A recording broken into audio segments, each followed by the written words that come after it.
കേരളത്തിലെ മുഴുവൻ ജില്ലയും ആലപ്പുഴ ജില്ല ഒഴിച്ച് ബാക്കി എല്ലാ ജില്ലയും പ്രകൃതിക്ഷോഭം ഉണ്ടെന്നാണ് അധികൃതർ പറയുന്നത്.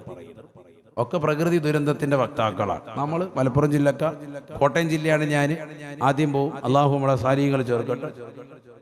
മുല്ലപ്പെരിയാർ പൊട്ടിയാൽ അറബിക്കടലിൽ വെച്ച് കാണാം. അസ്സലാമു അലൈക്കും. ആ അവസ്ഥയാണ് അല്ലേ?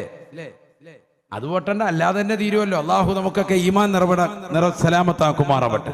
നമ്മളിപ്പോ മുല്ലപ്പെരിയാർ പൊട്ട് അതിനെ കുറിച്ചുള്ള ചർച്ചയിലാണ് എല്ലാവരും. അല്ലാതെ തന്നെ ഇവിടെ മരിക്കും. അങ്ങനെ ഒരു ചിന്ത ഉള്ളവനെ സംബന്ധിച്ച് പിന്നെ എന്തിനാണ് ആശങ്കപ്പെടുന്നത്? ടെൻഷൻ അടിക്കണ്ട. എന്തിനാണ് ടെൻഷൻ? നമുക്കതല്ല ടെൻഷൻ വേണ്ടത്, ആഖിറത്തോർത്താണ് നമ്മൾ ടെൻഷൻ അടിക്കേണ്ടത്. അല്ലാഹു തൗഫീഖ് നൽകട്ടെ. ഒരൊറ്റ ജില്ലയെ എന്തുള്ളൂ കേരളത്തിൽ തന്നെ 14 ജില്ലകളിൽ നിന്ന് ഈ ദുരന്തം, പ്രകൃതി ദുരന്തമില്ലാതെ പോകുന്ന ഒരേ ജില്ലയേ ഉള്ളൂ. അതേതാ? ആലപ്പുഴ.